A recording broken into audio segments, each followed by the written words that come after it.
Aquí tenéis a una furia luminosa de pequeña, brillante y chiquitina.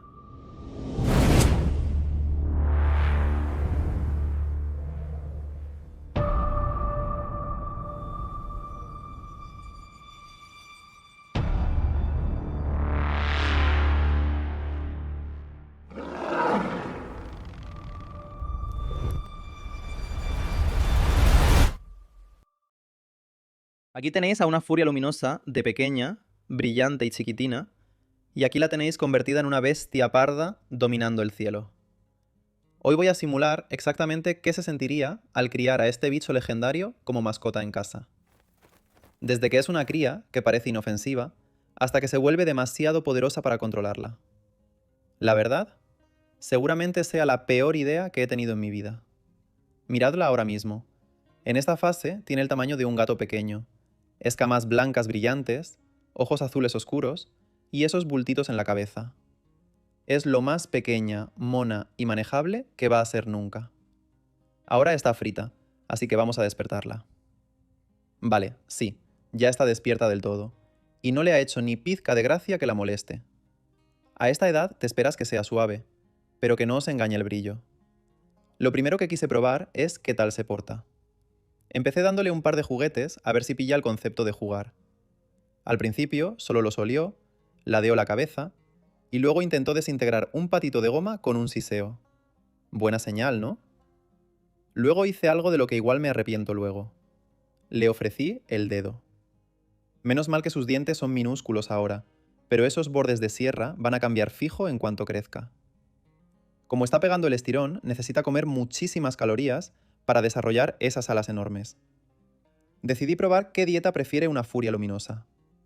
Empecé con fruta, luego pasé a pescado crudo del bueno, y al final le di algo que probablemente no debería darle a un dragón. Le flipó. En un par de días comía varias veces por hora, se echaba la siesta en los sitios más raros y me seguía por casa a todas partes. Si yo paro, ella para. Si me siento, se me sienta en la cabeza. Suena adorable hasta que te das cuenta de que cada mañana se levanta bastante más grande. El problema es que, aunque sea pequeña, una furia luminosa no puede dormir en una caja de cartón. Necesita un sitio en condiciones. Le monté una cama especial con luces, y la verdad, no esperaba que la usara, pero se la agenció al momento. La semana siguiente empezó a tratar mi casa como si fuera su territorio. Se metió en cada rincón, trepó por las cortinas con las garras, y encontró escondites donde no debería estar ni de coña. Y durante todo esto, no paraba de crecer. Ya no era del tamaño de un gato, se acercaba más al de un perro mediano. Alas más anchas, cola más larga, y cada vez tenía más fuerza física. Cada vez que saltaba por un juguete, el suelo temblaba un pelín más. Esto significaba que ya tocaba dejar de esconderla en casa y empezar a enseñarle el mundo exterior. La llevé al parque del barrio para ver cómo reaccionaba al espacio abierto, el césped y el aire fresco. Se volvió loca.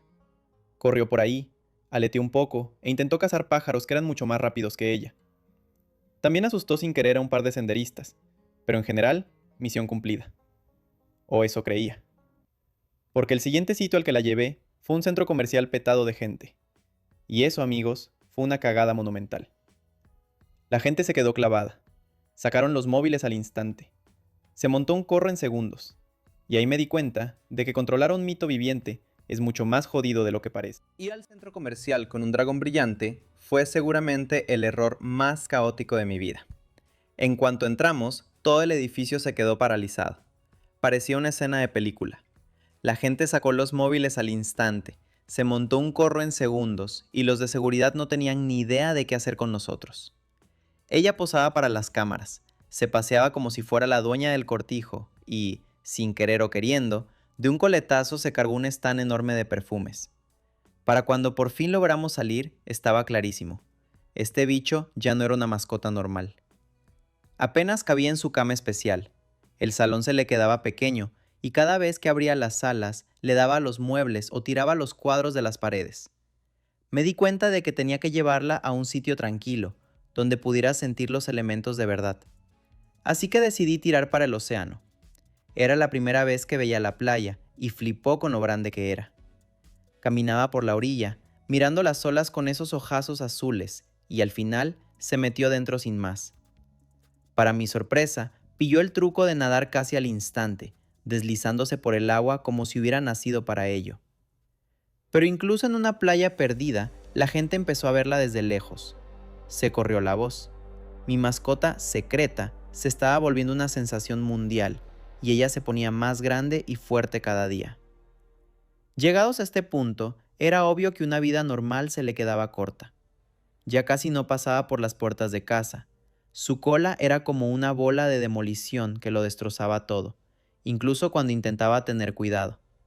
Y cuando abría las alas del todo, la habitación parecía una jaula enana. No lo hacía a malas, ni quería romper nada, simplemente estaba creciendo. Y ahí me di cuenta de lo que llevaba semanas intentando ignorar. No necesitaba más normas ni mejor entrenamiento. Necesitaba espacio. Espacio de verdad, enorme y abierto. Así que para la siguiente fase de esta simulación, tuve que tomar una decisión muy difícil. Decidí mandarlo a un santuario especializado, un terreno enorme tipo zoo, donde pudiera vivir con otros animales grandes y fuertes. El plan era simple. Tendría sitio para moverse, correr y volar, y no me partiría la casa en dos cada vez que se pusiera contenta. Pero no estaba preparado para lo que pasó al llegar. Al principio iba con pies de plomo. No se lanzó a lo loco a su nuevo recinto. Se quedó quieta un buen rato, mirando, escuchando y estudiando el percal. Cada sonido allí sonaba distinto, y cada movimiento de los otros animales significaba algo. Y os digo una cosa, el resto del zoo notó su presencia al instante. Animales que solían ser ruidosos y agresivos se callaron en el segundo en que ella apareció. Los monos dejaron de gritar, los pájaros se quedaron quietos, y los grandes depredadores dejaron de dar vueltas en sus jaulas. Había llegado la nueva reina, y estaba a punto de demostrarles a todos por qué la furia luminosa está en lo más alto de la cadena alimenticia. El primer reto serio en su nueva casa de alta seguridad llegó mucho más rápido de lo que esperaban los expertos. Un león macho enorme, el amo y señor del sector sur, se acercó despacio al borde reforzado de su recinto. Se movía con pasos pesados y calculados, con los ojos dorados clavados en esta nueva intrusa blanca y brillante. Soltó un gruñido bajo y gutural que hizo vibrar la hierba, ese sonido que normalmente hace que cualquier otro animal salga por patas. Pero mi furia luminosa ni se inmutó. No le rugió de vuelta ni desplegó las alas en plan pánico. Simplemente se quedó ahí, totalmente quieta, mirándolo con esos ojos azules eléctricos. Cuando el león se acercó más, intentando tantear el terreno, ella dio exactamente un solo paso adelante. Y ya está. Eso fue todo lo que hizo falta para cambiar el rollo de todo el parque. El león se quedó seco a medio paso. Sus instintos le gritaban que seguir con esa bronca era una sentencia de muerte fija. No fue porque ella le atacara, fue por el aura de poder antiguo tan bestia que proyectaba. Luego vinieron los tigres del hábitat de al lado. Eran más rápidos, más ágiles y estaban acostumbrados a intimidar a todo el mundo con su velocidad. Empezaron a rodear el perímetro, gruñendo mucho más fuerte esta vez, intentando desesperadamente encontrar un punto débil en su defensa. Ella les respondió con otro tipo de vacile. Desplegó despacio solo una de sus enormes alas, solo un poquito, lo justo para enseñar la escala aterradora de su verdadera forma. Los gruñidos pararon en seco, dejaron de dar vueltas.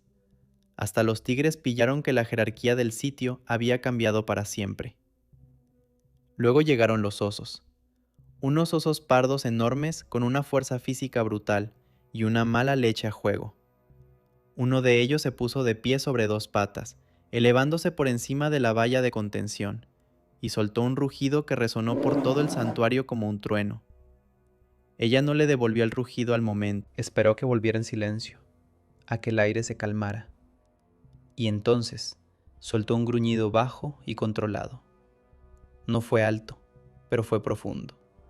De ese tipo de frecuencia que no solo oyes con los oídos, sino que sientes en las costillas y en el alma. El oso volvió a ponerse a cuatro patas y se retiró al rincón más oscuro de su cueva. Desde ese momento, todo cambió en el santuario. Ya no era solo una atracción nueva para los turistas, no era otro bicho exótico para que la gente lo mirara a través del cristal, era la jefa absoluta. Por donde pasaba, los otros animales se apartaban para dejarle sitio. Donde se paraba, se hacía un silencio pesado.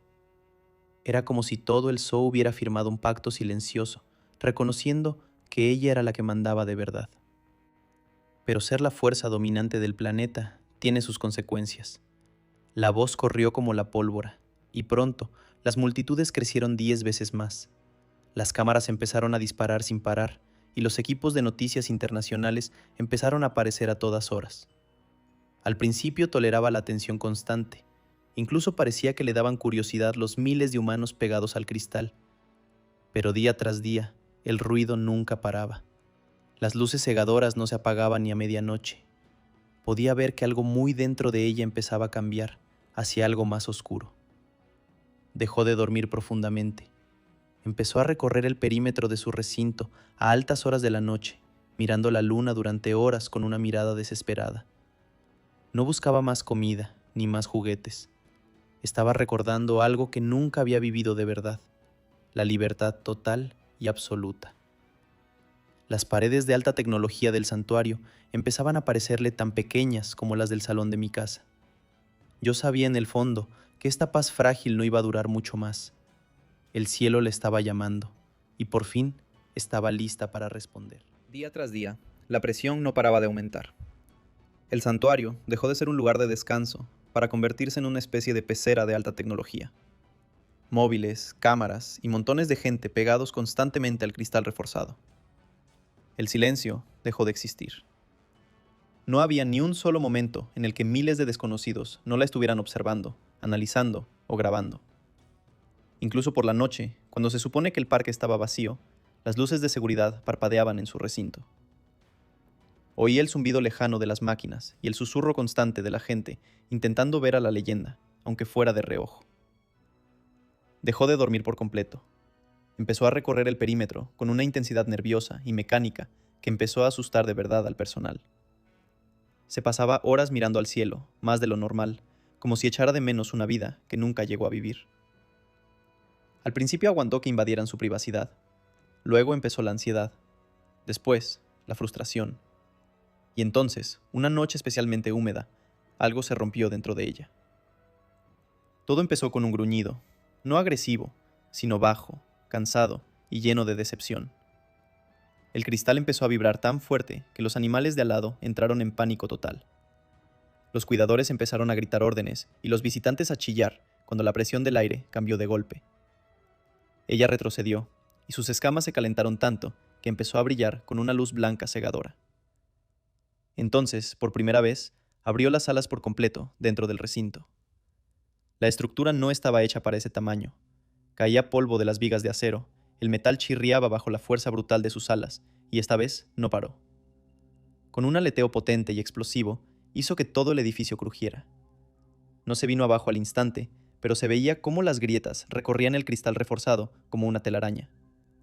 Dio otro aleteo, luego otro, cada uno más bestia que el anterior. El sonido retumbó por todo el parque, despertando a todos los depredadores y provocando el caos entre los pájaros, que huyeron hacia la noche. La gente corría hacia las salidas, sonaban las sirenas, y los de seguridad intentaban desesperadamente entender cómo contener a un bicho que no había nacido para estar encerrado. Y entonces pasó. La pared principal cedió por fin. El hormigón reventó. Enormes trozos de cristal salieron disparados hacia la noche, y ella dejó de estar atrapada. El polvo llenó el aire, y por un segundo de silencio aterrador, todo paró. Luego se agachó, tensó los músculos como un muelle, y salió disparada hacia arriba. El suelo tembló literalmente cuando despegó. Los escombros volaron por todas partes, y la corriente de aire fue tan fuerte que tumbó varias casetas cercanas. Y así, sin más, subió al cielo, más alto de lo que nunca le habían dejado. Por encima de los muros del santuario, por encima de la ciudad, y lejos del alcance de cualquiera. Por primera vez en su vida no había paredes, ni cristales, ni mirones. Solo el cielo abierto e infinito, y el aire frío de la noche dándole en las escamas. Ya no era una atracción de feria, se convirtió en un fantasma entre las nubes.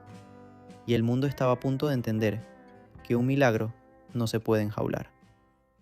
Si os ha molado este viaje y queréis ver más simulaciones de criaturas increíbles, no olvidéis suscribiros.